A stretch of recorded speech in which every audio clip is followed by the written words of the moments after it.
Hello दोस्तों, मैं आप सभी लोगों का स्वागत करता हूँ मेरे इस यूट्यूब चैनल में जिसका नाम है जीटीयू स्टूडेंट्स। तो फ्रेंड्स, आज जो है हम मास्टर ऑफ इंजीनियरिंग के रिगार्डिंग बात करेंगे। जो भी स्टूडेंट्स गेट क्वालिफाई है और वो थिंक कर रहे हैं कि अब मास्टर्स का एडमिशन खत्म हो चुका है, बट नहीं फ्रेंड्स, एसीबीसी के तहत आपको एक लास्ट अपॉर्चुनिटी दी जा रही है, तो इसके रिगार्डिंग हम डिस्कस करेंगे। बट अगर आप मेरे इस यूट्यूब चैनल जीटीयू स्टूडेंट्स में नए हो तो प्लीज़ सब्सक्राइब करके मुझे जरूर सपोर्ट दीजिए। अभी के लिए हम एमई एमटेक के रिगार्डिंग बात करेंगे, बट शायद अगर आप ग्रेजुएट हो और आप थिंक कर रहे हो कि नहीं यार, मुझे एमबीए या तो फिर एमसीए में एडमिशन लेना है, तो सेम यही प्रोसीजर, भले ही आपने कोई एग्जाम नहीं दिए, तो एमबीए और एमसीए में अगर हम एग्जाम की बात करें तो सीमेट एक एग्जाम आती है जिसके थ्रू आप इसमें एडमिशन ले सकते हो। बट अगर आपने वो एग्जाम नहीं दी है, ठीक है, तो फिर भी अगर आपको एमबीए या एमसीए में एडमिशन लेना है तो उसके लिए क्या करना है, तो वो हम नेक्स्ट वीडियो में डिस्कस करेंगे। उसकी लिंक भी मैं आपको इसी वीडियो के डिस्क्रिप्शन बॉक्स में दे दूंगा, ठीक है। उसके लिए रजिस्ट्रेशन फॉर्म है, फिर कॉलेज है और फिर ये एप्लीकेशन फॉर्म है, तो वो हम डिस्कस करेंगे लेटर दूसरे वीडियो में। अभी के लिए हम आ जाते हैं एमई एमटेक के लिए। तो देखो फ्रेंड्स, ऑफिशियली जो एसीपीसी ने सर्कुलर डिक्लेयर किया था, तो वो डिक्लेयर हुआ था 3 सितंबर को, ठीक है।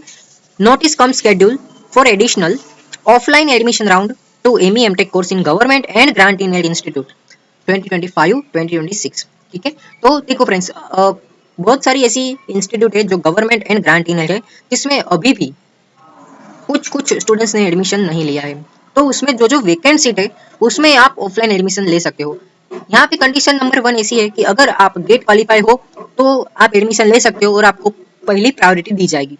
और सपोज करो कि आपने नॉन गेट एग्जाम आती है जिसको हम पीजी सेट यानी कि post graduation common entrance test, अगर आपने वो भी नहीं दी है, फिर भी आप इसमें डायरेक्ट ऑफलाइन एडमिशन ले सकते हो, ठीक है। तो वो कॉलेजेस कौन सी है वो भी हम डिस्कस करेंगे। बट अगेन मैं एक बार रिक्वेस्ट करना चाहूंगा कि अगर आप मेरी इस यूट्यूब चैनल में नए हो तो सब्सक्राइब कर दीजिए। और जैसे ये सब नई अपडेट जो भी आती है ना, तो सबसे पहले मैं इंस्टाग्राम प्रोफाइल में भी शेयर कर देता हूँ, ताकि आपको एज सुन एज पॉसिबल आपको इमीडिएटली आपको इन्फॉर्म हो जाए, ठीक है। तो प्लीज अगर आप इंस्टाग्राम पे नए हो तो मुझे फॉलो करना मत भूलिएगा। सभी की लिंक आपको डिस्क्रिप्शन बॉक्स में मिल जाएगी। तो यहाँ पे मेंशन किया गया है, as per AICTE revise academic calendar 2025 extended offline round of the round held on 13th of August, notice come tentative counseling schedule for admission to non-allotted vacant seat in MEM Tech course at government grant in aid IIT Ram Institute in year 2025-2026।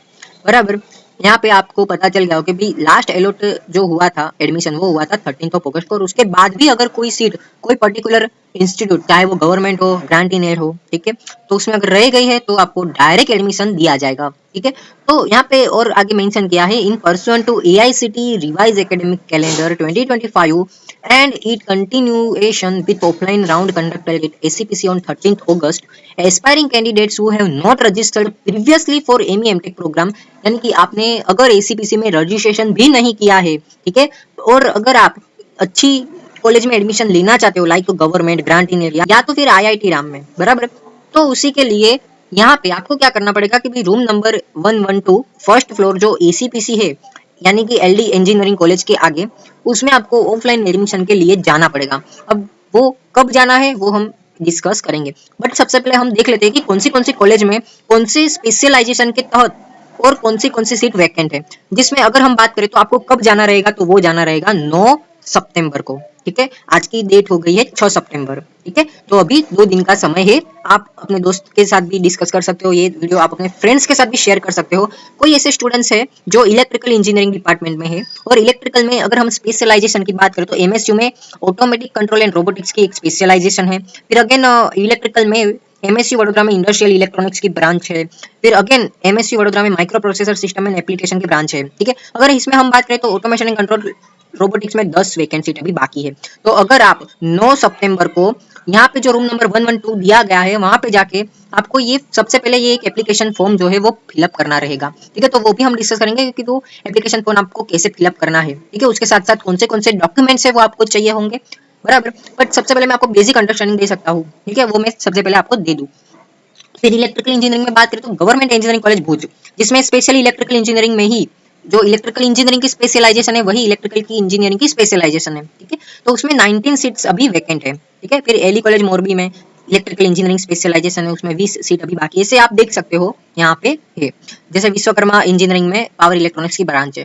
अब बहुत सारे students को एक question रहता है कि मैंने मेरा बैचलर जो है वो इलेक्ट्रिकल इंजीनियरिंग में किया है, बट इलेक्ट्रॉनिक्स एंड कम्युनिकेशन में मुझे अगर ऑटोमेशन कंट्रोल रोबोटिक्स में जाना है, या तो फिर समझ लो कि आपको वायरलेस कम्युनिकेशन सिस्टम नेटवर्क में जाना है, ठीक है। तो कोई भी अनदर आपको इंटरेस्ट है इन शॉर्ट, बराबर, तो आप जी हाँ ले सकते हो उसमें एडमिशन, ठीक है। अब कई बार मैंने ऐसा नोटिस भी किया है कि कोई मैकेनिकल इंजीनियरिंग का कोई स्टूडेंट्स है, बराबर, उनको बन सके कभी इन्वायरमेंटल इंजीनियरिंग में इंटरेस्ट है, ठीक है, तो वो एमएससी वडोदरा में एनवायरमेंटल इंजीनियरिंग ले सकता है, तो फिर एलडी में ही एनवायरमेंटल मैनेजमेंट की जो स्पेशलाइजेशन है वो ले सकता है, ठीक है। ये मैकेनिकल इंजीनियरिंग की जो कॉलेजेस है जिसमें वैकेंसी है, जिसमें एलडी इंजीनियरिंग कॉलेज आ गया, GC Dahod, GC Rajkot, GC Valsad, GC Bhuj, MSU Vadodara, ठीक है, तो उसमें जो भी अभी वैकेंसी है, तो उसमें जितनी भी वैकेंसी है ये वाला उसका डेटा है। ऐसा हो तो कोई बात नहीं, मैं ये जो डेटा है ना इसकी पीडीएफ में आपको डिस्क्रिप्शन बॉक्स में डाल दूंगा, ठीक है, तो आपको कोई टेंशन नहीं लेना है। तो ये बेसिक मैंने बात कर लिया कि भी कौन सी डेट है, कौन सी कॉलेज है, आपको थिंक कर लेना है कि भी मुझे इस स्पेशलाइजेशन में जाना है। और सबसे पहली और मोस्ट इंपोर्टेंट बात आपको क्या करना है कि अगर आप सपोज करो कि भी मैं मैकेनिकल इंजीनियरिंग का स्टूडेंट हूँ, ठीक है, और यहाँ पे जो भी कॉलेज मुझे मिल रही है, जैसे कि एलडी इंजीनियरिंग कॉलेज में अगर हम बात करें, तो सिर्फ और सिर्फ एक ही स्पेशलाइजेशन के लिए यहाँ पे 11 सीट अभी वैकेंट है, बराबर, बट आपको दूसरी ब्रांच में जाना है। यहाँ पे जो भी मैकेनिकल की है, jet propulsion, thermal, IC engine, गैल्कम, इसमें आपको कोई में इंटरेस्ट नहीं, तो आप क्या कर सकते हो कि अगर आपकी फाइनेंशियल स्टेटस थोड़ा अच्छा है, ठीक है, तो आपको क्या करना है कि जो भी सेल्फ फाइनेंस इंस्टीट्यूट है उसके थ्रू आप अपनी जो स्पेशलाइजेशन है उसमें आप एडमिशन ले सकते हो, ठीक है। ये भी एक अनदर सिनेरियो हो गया, बट कोई ऐसे स्टूडेंट्स है जिनको परफेक्ट गवर्नमेंट या तो फिर ग्रांट इन एड में ही एडमिशन लेना है, तो वेलकम है उनको कि ये आप वीडियो देख सकते हो, और जो भी मैं आपको प्रोसीजर बताऊंगा वो आपको फॉलो करनी है, ठीक है। तो अभी मैं मान लेता हूँ कि कोई ऐसे स्टूडेंट है जो मैकेनिकल इंजीनियरिंग में एलडी इंजीनियरिंग कॉलेज में क्रायोजेनिक इंजीनियरिंग लेना चाहते हैं, जिसमें 11 सीट है, ठीक है। तो सबसे पहले आपको क्या करना है, 9 तारीख को कितने बजे चले जाना है भाई, 2 बजे से पहले आपको चले जाना है। यहाँ पे जो डेट दी गई है, सपोज करो कि यहाँ पे पहली जो डेट दी गई है वो 9 सितंबर दी गई है, ठीक है, मंगलवार आता है आई थिंक। तो उसमें अगर chemical engineering, textile, electrical, electronics and communication engineering वाले, again electronics and communication engineering वाले आईसीई, बराबर, तो वो लोगों का जो टाइमिंग है वो है 9 सितंबर 10:30 बजे। फिर अगेन 9 सितंबर को 2 बजे कौन कौन स्टूडेंट्स को जाना है वहां पे, तो सिविल इंजीनियरिंग, एनवायरमेंटल, मैकेनिकल, ये जिनका बैचलर्स इस स्ट्रीम में है, फिर मेटालर्जी, ठीक है, उनको 2 बजे या तो फिर उसके पहले आपको वहां पे पहुंच जाना है। कहाँ पे, तो एलडी इंजीनियरिंग कॉलेज में रूम नंबर 112 में जो एसीपीसी बिल्डिंग है वहां पे, ठीक है। आगे अगर हम बात करें तो मोस्ट इंपोर्टेंट इंस्ट्रक्शन दिए गए, इसमें बताया गया है कि आपको कौन से डॉक्यूमेंट्स आपको कैरी करने हैं और कितने रुपए आपको अपने साथ में रखने हैं, और फिर एप्लीकेशन फॉर्म जो है वो कैसे फिलअप करना है। तो सबसे पहला इंस्ट्रक्शन है वो है the candidate shall have to remain present at the above mention schedule at his own cost. It is mandatory to remain present personally as per above schedule in the allocation seat. यहाँ पे कई बार लोग क्या करते हैं कि student आपको अगर एडमिशन लेना है तो आप अपने मम्मी पापा को बोल देते हो, कोई फ्रेंड को बोल देते हो, बट ऐसा नहीं चलेगा, बराबर। आपको एडमिशन लेना है तो आपको वहां पे रहना पड़ेगा, ठीक है। फिर दूसरा नंबर पॉइंट क्या है कि candidate who have passed the qualifying examination, यानी कि बी बीटेक आपने फुल्ली कंप्लीट किया है, ठीक है, मिनिमम परसेंटेज है 50, बट कोई बात नहीं, अगर आपने क्वालिफाई किया है तो भी चलेगा। और अगर आपने अगर SC ST EBC SCBC EWS में आते हो तो 45% का क्राइटेरिया है, बट डोंट वरी, आप अगर पास हो तो भी आप यहाँ पे एडमिशन ले सकते हो, ठीक है। At the qualifying examination as per eligibility criteria mention in the prevailing institution admission rule shall only to eligible for the counselling admission process. They shall have to bring original degree certificate, provisional degree certificate, mark sheet of final year, school living certificate, applicable category certificate, GATE scorecard if applicable, passport size photograph at the time of counseling. The candidate failing to do so, their candidature shall not be considered for counseling process। यानी कि देखो मैं एक बार और highlight कर देता हूँ कि आपको कौन से डॉक्यूमेंट चाहिए होंगे। कि सपोज करो कि आप अगर गेट क्वालिफाई हो तो आपको गेट का स्कोर कार्ड आपके पास कैरी करना है, बराबर। अगर आपने पीजी सेट एग्जाम दी है तो उसका जो एप्लीकेशन फॉर्म होगा तो वो आपको कैरी करना है। अगर सपोज करो कि आपके पास ग्रेड का कार्ड नहीं है या तो आपने पीजी सेट में एडमिशन भी नहीं लिया है तो कोई दिक्कत नहीं, आपको वो कोई डॉक्यूमेंट मैंडेटरी नहीं है।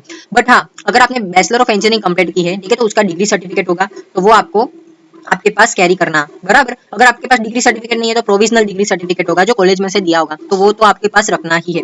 और आपको क्या करना है कि और मैं आपको सजेशन दूंगा, जो भी आपकी सेमेस्टर की मार्कशीट है, सेमेस्टर 1 से लेकर 8 तक, ठीक है, अगर आपने डिप्लोमा किया होगा तो डिप्लोमा की मार्कशीट आपके साथ कैरी करना है, और साथ में एक एक जेरोक्स आपको रखनी है, ठीक है। यहाँ पे लिखा भी हुआ है कि marksheet of final year, but मैं आपको सजेशन करूंगा कि आप सेमेस्टर 1 से लेकर जो भी सेमेस्टर की है वो सभी की आपको मार्कशीट रखनी है।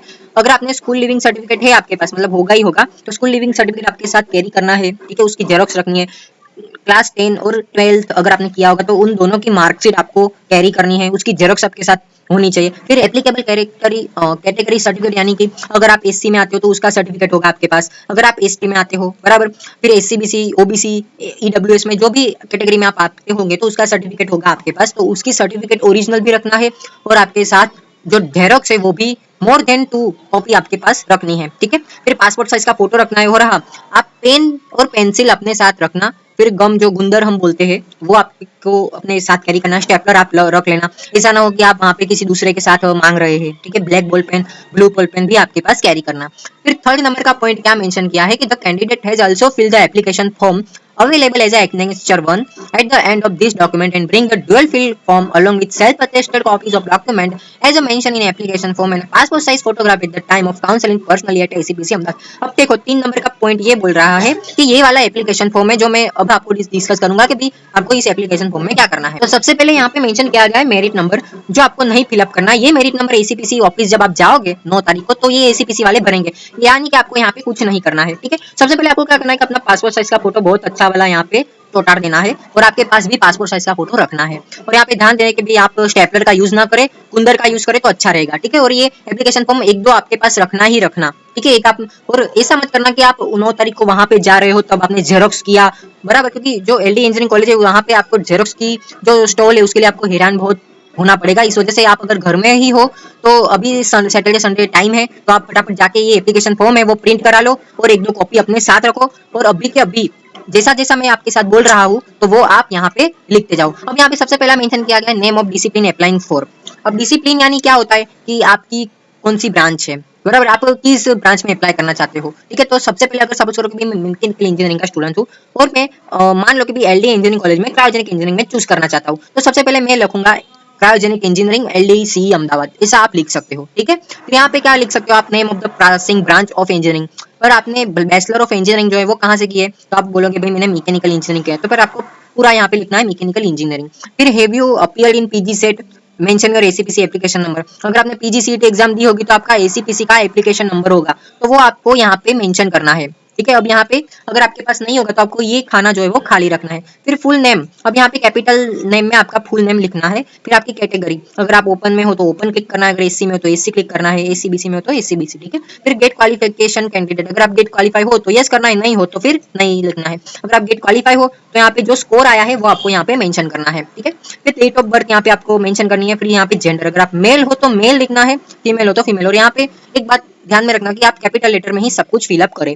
After that name of university from pass B BTech, अगर आपने गुजरात टेक्नोलॉजिकल यूनिवर्सिटी में से किया है तो यहाँ पे गुजरात टेक्नोलॉजिकल यूनिवर्सिटी आपको पूरा नाम लिखना है। फिर percentage of marks obtain at qualifying exam, आपको जो है वो जो सीजीपीए है उसको आपको परसेंटेज में कन्वर्ट करना है। सिंपल आप गूगल में लिखोगे कि सीजीपीए टू परसेंटेज कन्वर्ट, जो भी वैल्यू आएगी वो यहाँ पे इनपुट डालनी है। फिर choice for admission in course and institute in order to primarily, अब यहाँ पे देखो चॉइस फिलिंग, यहाँ पे एक बार तो आपने लिख दिया बराबर, name of discipline are you applying for, ठीक है। फिर अगर आप चाहते हो कि भी अगर मैंने यहाँ पे जो पहला नंबर पे जैसे मैंने आपको सजेस्ट किया कि आपको अगर एलडी इंजीनियरिंग कॉलेज में क्रायोजेनिक इंजीनियरिंग चाहिए बराबर, ये आपने पहली प्रायोरिटी दे दी। अब सपोज करो कि वहाँ पे आपका जो रैंक है वो लो है, अब वो कैसे डिसाइड करेंगे वो लोग कि भी आपका रैंक लो है कि हाई है, तो डोंट वरी, मैं इस वीडियो में आपको थोड़ी देर बाद में आपको एक्सप्लेन भी करता हूँ, ठीक है। अब सपोज करो कि आपने एलडी इंजीनियरिंग कॉलेज में आप क्रायोजेनिक इंजीनियरिंग चाहते हो, बट यहाँ पे ऑलरेडी 11 सीट ही अवेलेबल है बराबर, बट आपका रैंक जो है वो लो है, तो फिर आपके आगे 11 जन ऑलरेडी है जो भूल हो गए बराबर, तो आप दूसरी नंबर की प्रायोरिटी अगर चाहते हो कि मुझे चलेगा अगर जीसी भुज में भी मिले, ठीक है, तो आपको सेकंड प्रायोरिटी यहाँ पे मेंशन करनी है। तो सबसे पहले आपने क्या किया, तो नेम ऑफ कोर्स, तो यहाँ पे cryogenic engineering in mechanical engineering ऐसा लिख दिया, ठीक है। यहाँ पे एलडी इंजीनियरिंग कॉलेज, प्लस दूसरा नंबर आपने मेंशन किया कि भाई आईसी इंजीन, फिर यहाँ पे जो इंस्टीट्यूट है तो वो थी जीईसी भुज, तो वो आपको मेंशन करनी है। और सपोज करो कि आपको तीसरी जो प्रायोरिटी है वो आप देना चाहते हो एज अ एमएसयू वडोदरा में jet propulsion and gas turbine, तो यहाँ पे आपको लिखना है jet propulsion and turbine MSU Vadodara, ठीक है। फिर एड्रेस ऑफ द कैंडिडेट, यहाँ पे आपका फुल एड्रेस यहाँ पे 2 लाइन में आ जाए ऐसा अपना लिखना है, ईमेल आईडी लिखना है और फिर यहाँ पे आपका मोबाइल नंबर। आफ्टर दैट यहाँ पे जो डेट है वो मेंशन करनी है कि 9 सितंबर। फिर प्लेस आप ऑब्वियसली अहमदाबाद के हो तो अहमदाबाद चूज कर सकते हो या तो फिर कोई भी आप लिख सकते हो। फिर यहाँ पे आपका सिग्नेचर। अब इस एप्लीकेशन के फॉर्म के साथ आपको क्या क्या करना है, तो देखो उसके साथ आपको कैरी करना है डिग्री का provisional certificate along with marksheet of final 2 semester, ठीक है। फिर स्कूल लिविंग सर्टिफिकेट, फिर गेट स्कोर अगर होगा आपके पास तो गेट का स्कोर आपके साथ रखना है। अगर आपने पीजीसीईटी दी होगी नहीं दी होगी तो कोई बात नहीं, अगर दी होगी तो आपका एप्लीकेशन फॉर्म जो आया होगा तो वो आपको कैरी करना है, और फिर कैटेगरी सर्टिफिकेट, ठीक है। अगर आप जो भी कैटेगरी में आते हो तो उसकी जेरॉक्स आपके साथ रखनी है, यानी कि इस एप्लीकेशन फॉर्म के साथ कैरी करनी है। अब फोर्थ नंबर का पॉइंट क्या है कि aspiring candidates are required to report on 9th September as per above schedule without fail. Eligible candidate reporting late will be allotted only those seats which are remaining vacant after completion of a certification process। यानी कि देखो, अगर suppose करो कि यहाँ पे जो time दिया गया है 9 बजे, बराबर 10:30 बजे, 9 तारीख को 10:30 बजे, बट आप लेट हुए तो वो आपको एडमिशन तो देंगे, बट अगर रिमेनिंग है फीस, बराबर, यानी कि फीस मींस यहाँ पे जो सीट वैकेंट है तो ही आपको मिलेगा, नहीं तो आपको कैंसिल हो जाएगा, ठीक है। ये बात आपको ध्यान में रखना। फिर यहाँ पे क्या मेंशन किया कि candidate should have to bring token fees 1500 and 1000 rupees in cash only. यानी कि आपको जो है एडमिशन के तहत, अगर आपको जो भी कॉलेज में एडमिशन चाहिए होगा, अगर आपको चाहिए है तो 1500 रुपए आपको कैश में रखने हैं, गूगल पे या तो फिर वैसा नहीं चलेगा, ये बात ध्यान में रखना, ठीक है। तो आपको 1500 से लेकर 1000 रुपए कैश आपको हाथ में रखने हैं, विच इज नॉन रिफंडेबल। यानी कि अगर आपने एक बार दे दिए, फिर अगर आप चाहते हो कि यार जाने दो, मुझे 1 वीक हो गया, फिर आपको चाहिए कि भाई नहीं यार मुझे एमई टेक में एडमिशन नहीं लेना है, ठीक है, तो आपको ये 1500 या 1000 रुपए नहीं मिलेंगे। ये वस्तु आपको ध्यान में रखना है, ठीक है। फिर 6 नंबर का पॉइंट क्या है कि since this admission procedure is on vacant seat as per prevailing rule, बराबर, so merit list we have clarify exam minimum eligibility criteria prescribed in the rule 5 but have neither qualifying gate nor appearing PG set, बराबर। तो base यहाँ पे आप mention किया कि अगर आपने पीजी सेट भी नहीं दिया है, गेट भी नहीं दी है, तो आपका एडमिशन जो है वो आपके जो आपका ग्रेजुएशन जो आपने बीई बीटेक में कंप्लीट किया था उसके परसेंटेज के हिसाब से होगा, ठीक है। बट यहाँ पे किसी ने अगर गेट क्वालिफाई किया है तो आपको सबसे पहले उनको प्रायोरिटी दी जाएंगी, ठीक है। फिर यहाँ पे 7 नंबर का पॉइंट क्या है कि the candidate who secure admission should have to report at the admission institute within a working days, should have to pay the entire semester fee at the admitting institute। फिर यहाँ पे क्या है कि however in case of candidate applying without bring eligibility or incomplete form filling, बराबर, अगर आपने incomplete form filling किया है तो आपका एडमिशन कैंसिल ऑटोमेटिकली हो जाएगा। then the admission should have to submit subject to availability of seat in the concerned course and institute at the time of counseling subject of fulfilling all eligibility requirements। Okay, ये कुछ इतना ही नहीं। फिर क्या है कि it is to be noted that the above said procedure of admission is applicable only to vacant seat. यहाँ पे जो भी नॉन एलोटेड सीट्स है उसमें ही आपको एडमिशन मिलेगा। अगर आप बोलोगे कि मुझे ये पर्टिकुलर कॉलेज में ये सीट चाहिए या तो फिर वो चाहिए, बराबर। कई बार होता है ना कि अगर आप एलडी इंजीनियरिंग कॉलेज में नहीं स्टडी करो बट आपका कोई फ्रेंड है जो स्टडी कर रहा है, वो आपको बोलेगा कि नहीं यार इसमें तो एक सीट वैकेंट है, आप उसके दरखास्त करो कि मुझे दे, मेरा फ्रेंड है वो बोल रहा है कि इसमें वैकेंट सीट है, वैकेंसी, बट यहाँ पे ऐसा कोई डेटा मेंशन ही नहीं किया है, ठीक है। तो आपको ऐसा एडमिशन नहीं मिलेगा, यहाँ पे जो सीट मेंशन की गई उसमें ही मिलेगा, ठीक है। फिर 11 नंबर का पॉइंट क्या है कि it is responsibility of the admitting institute या university to award the MHRD AICTE post graduate scholarship. Okay, यहाँ पे मैं एक बार सिंपल बोल देता हूँ कि इसका मीनिंग क्या होता है कि देखो, अगर आप गेट क्वालिफाई कैंडिडेट हो, ठीक है, तो यहाँ पे ऐसा है कि आपको एडमिशन मिलेगा, बराबर, बट आपको एडमिशन भी मिलेगा, और जैसा रूल है कि अगर आप गेट क्वालिफाई करते हो तो 12,000 रुपए तक का दर महीने में आपको स्टाइपेंड मिलता है, ठीक है, तो वो आपको मिलेगा, बस उसका रिगार्डिंग है। बट कोई ने पीजी सेट दी है या तो फिर नहीं दी है, बट अगर वो क्लेम करता है कि मुझे चाहिए, तो ऐसा नहीं होगा। जो भी गेट क्वालिफाइड स्टूडेंट्स है उनको ही ये स्कॉलरशिप दी जाती है। और फिर अनदर स्कॉलरशिप है जैसे कि डिजिटल गुजरात के थ्रू मिलता है, तो वो भी आपको मिल सकती है, ठीक है। फिर आगे क्या है कि the candidate are hereby inform to verify और ascertain the nomenclature of degree awarded by concerned institute or university or affiliating university its syllabus for their allotted courses before the finalization of admission by them, since the admission committee ACP said no rule to deciding the nomenclature of degree awarded by concerned institute। यानी कि आप एक बार अगर आप उस में admission लेना चाहते हो जो भी स्पेशलाइजेशन में, तो आप एक बार अपना सिलेबस जो है वो कैरी कर लेना, एक बार देख लेना कि क्या है क्या नहीं, बराबर। फिर आपको जो भी कोई तकलीफ है तो आप ईसीपीसी के ये वाली वेबसाइट पे आप विजिट कर सकते हो, या तो फिर इस हेल्पलाइन नंबर पे आप क्वेश्चन पूछ सकते हो, ठीक है। अगर कोई क्वेरी है तो आपको यहाँ पे मेल भी कर सकते हो, बट डोंट वरी, अगर आप मेरी इस यूट्यूब चैनल में सब्सक्राइब किए हुए हैं, अगर आपको कोई भी तकलीफ है तो आप मुझे इंस्टाग्राम पे भी मैसेज कर सकते हो, या तो फिर इसी वीडियो के कमेंट सेक्शन में आप मुझे कमेंट कर सकते हो। फिर लास्ट और most important, the candidates have to bring और original document at the time of counselling. यानी कि 9 तारीख को जैसे आप जाओगे तो आपको ओरिजिनल डॉक्यूमेंट भी आपके साथ लेना है, और मिनिमम 2 जेरोक्स कॉपी भी आपको कैरी करना है। और वीडियो के मिडिल में ही मैंने आपको और बताया था कि आपको कौन से डॉक्यूमेंट आपको कैरी करने हैं, ठीक है। तो आई जस्ट होप कि ये प्रोसीजर था वो आपको फुल्ली मैंने एक्सप्लेन किया। आई नो कि थोड़ा वीडियो लंबा हुआ होगा, बट आपको प्रॉपर इन्फॉर्मेशन मिली होगी, ठीक है। तो अगर आप एमईएम टेक में एडमिशन नहीं लेना चाहते हो, अगर आप एमबीए में या एमसीए में लेना चाहते हो, तो प्लीज इसके नेक्स्ट वाले वीडियो आप जरूर वॉच कीजिए, और अपने फ्रेंड्स के साथ भी ये वीडियो जरूर शेयर कीजिए। मिलते हैं अगली वाली वीडियो में ऐसी ही इन्फॉर्मेटिव वीडियो के साथ, तब तक के लिए bye bye. Please do like share and subscribe this channel GTU students.